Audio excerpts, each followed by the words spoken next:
Internal organs എല്ലാം transplant ചെയ്യാം. Heart, liver, kidney എല്ലാം സർജറി ചെയ്ത് മാറ്റാം. അതിനുശേഷമുള്ള ജീവിതം അവരെങ്ങനെ ജീവിക്കുന്നെന്ന് ആ സർജറി കഴിഞ്ഞ വ്യക്തിയോട് ചോദിച്ചാൽ മാത്രമേ അറിയാൻ പറ്റൂ.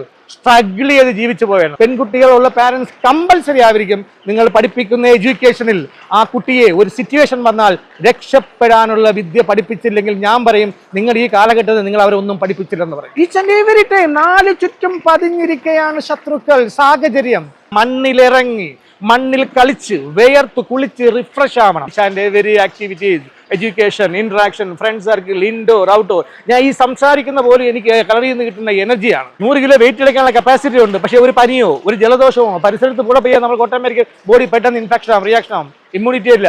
എന്തുകൊണ്ട്? എല്ലാ പാരന്റ്സിനും പറയാണ് നിങ്ങൾ 7 വയസ്സും 8 വയസ്സൊന്നും പോണ്ട. 5 വയസ്സുള്ളപ്പം കുട്ടിയെ കൊണ്ട് കളരിയിടൂ. Short distance attack is very dangerous. But if it's an open space you can run away. നമ്മൾ ഒരാൾക്ക് struck a person as a paralysis. ഒരു വ്യക്തി തളർന്നു, ഒരു മർമ്മം ഏൽപ്പിക്കും, ആൾ തളർന്നു പോയി. അടുത്ത മർമ്മ സ്റ്റിമുലേഷൻ കൊടുത്ത ആ വ്യക്തി റിക്കവർ ചെയ്യും. ഈ വിദ്യ എവിടെയുണ്ട്?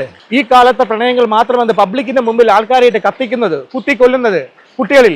കാരണം മാനസികമായ വൈകൃതങ്ങൾ.